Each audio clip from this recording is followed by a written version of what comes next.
Hi and welcome back to my channel.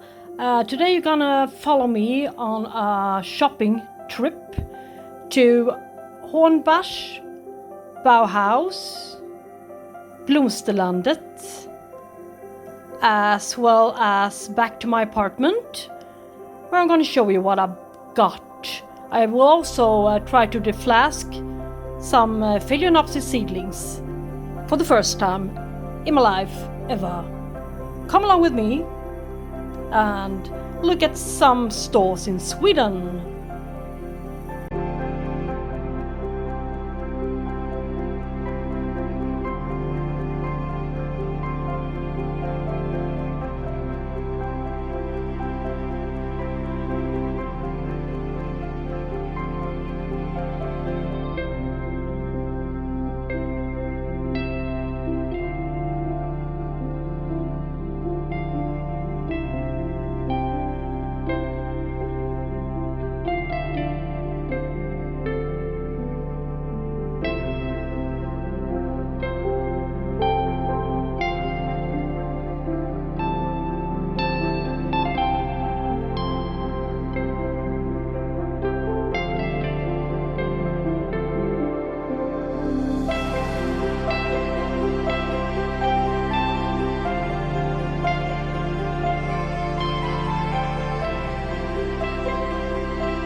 So finally back home after a short stroll in 3 garden centers, or shall we say 2 of those were hardware stores with garden centers included as a special section, a separate section. But I went to Hornbach first, and secondly I went to Bauhaus.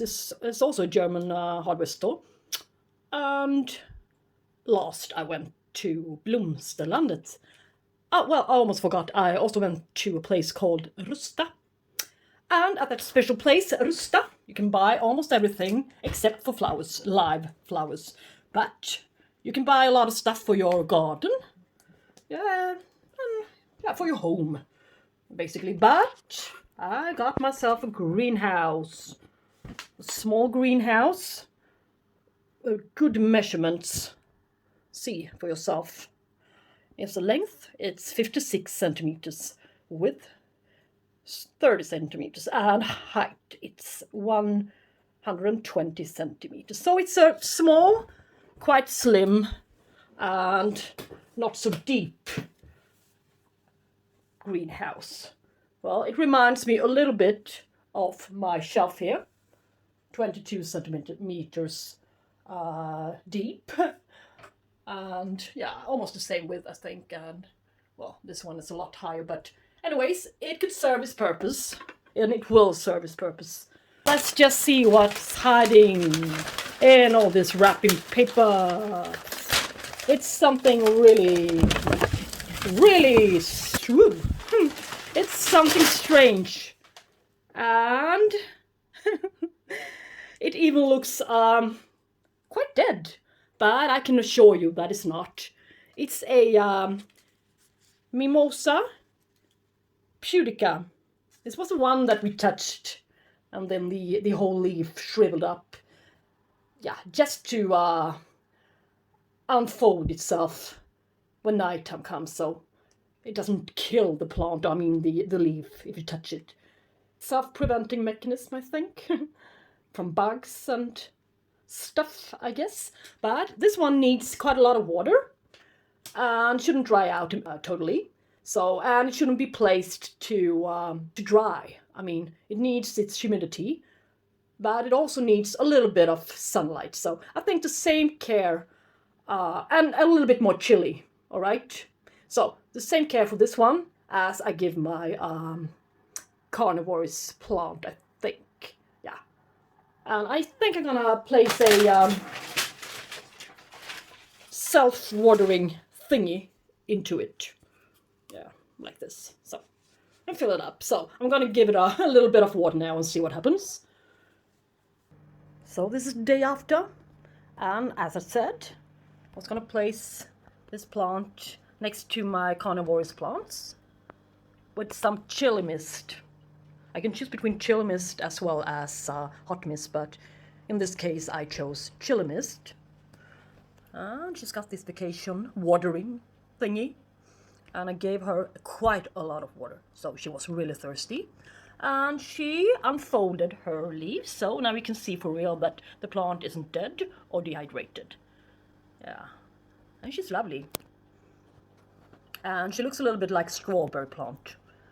She can also flower with some small mimosa-like round pinkish balls.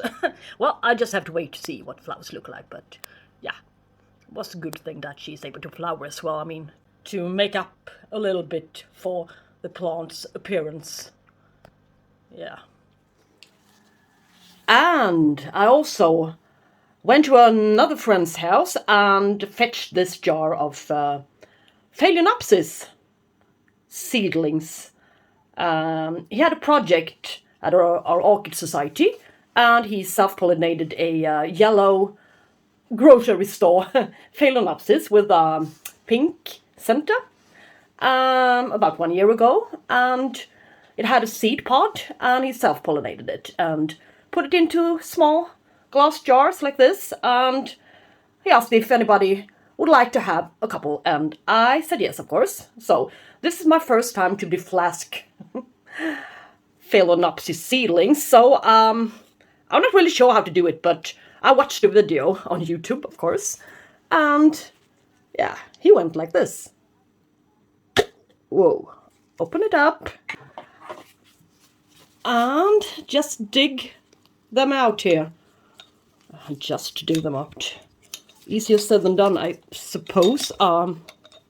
Let's see if I can just take this whole claw, yeah, and just pour them out without destroying any of the roots. Yeah, look. You can see the roots are well developed. Some of them are. Yes. And the rest of it. Yeah, this is what it looks like. Agar, agar. Agar, agar. Yeah. Alright. I'm not really sure how many there is, but here's one. Nice little one. Good roots. And I think this one is going to grow on nicely indeed. Yes. As well as, well, this little fellow. I'm not so sure, but it's got a few roots here. Yeah. So I'm going to put them in separate piles. One pile for the small ones and one for the little bit larger ones. And put them up separately in different parts, I think. And this little fellow with one root, it's not much. But and this guy,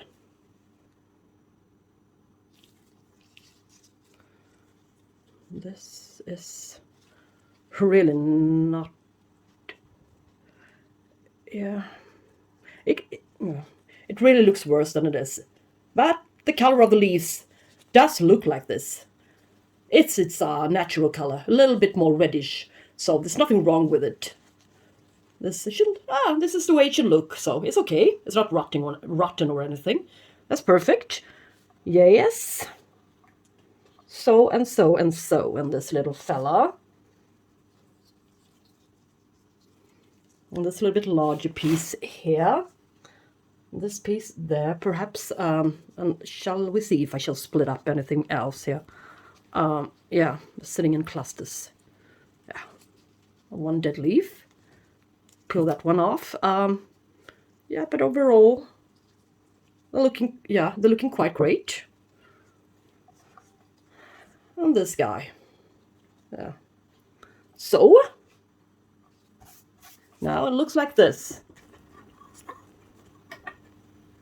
Two separate piles with 4 larger ones, Phalaenopsis seedlings, and 3, 4, 5, 6, 7 small guys there. So let's see what to put them up in. I'm not really sure yet, but I think I'm going to mix some coconut husk fiber with some sphagnum moss, like this, and some perlite. Yeah. Water retentive media, as always. These little guys needs a lot of humidity. Okay, let's see then. Yeah, 2 12cm plastic pots. This is what I'm going to use for them. Yes. Let's see here. Fill it up a little bit and to the bottom. The media. Down there.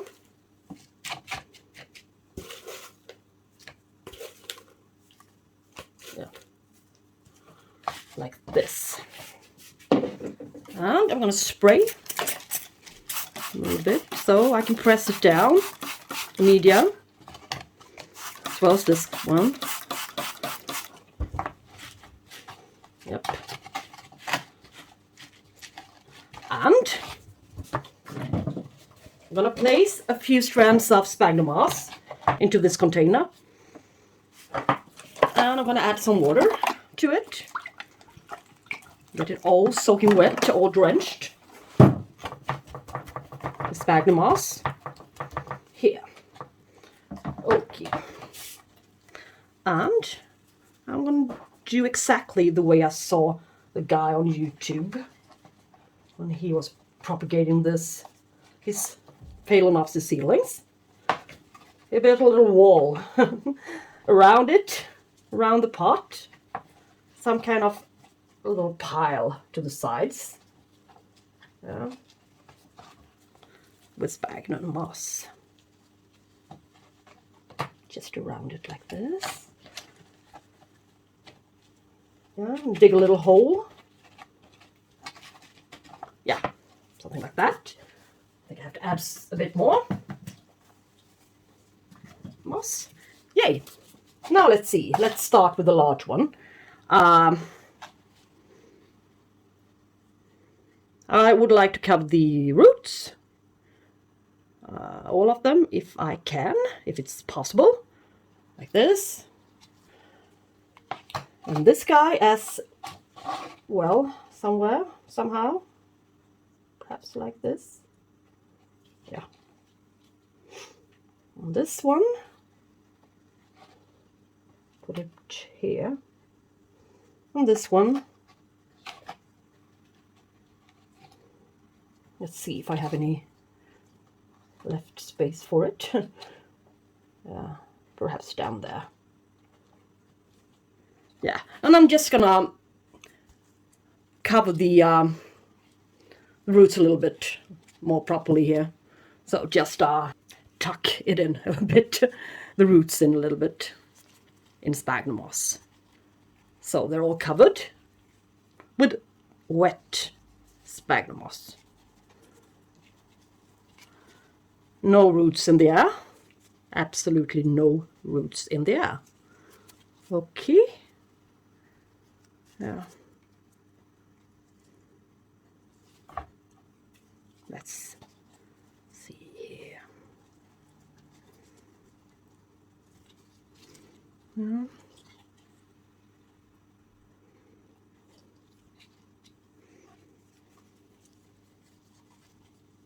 This one is the easiest one. Wait till I get to the smaller guys. Whoa, whoa, whoa. That will be tricky, but yeah, you don't have to watch that. But I just wanted to you to follow me in this project, because I have to show our expert in our orchid society the progress. So, well,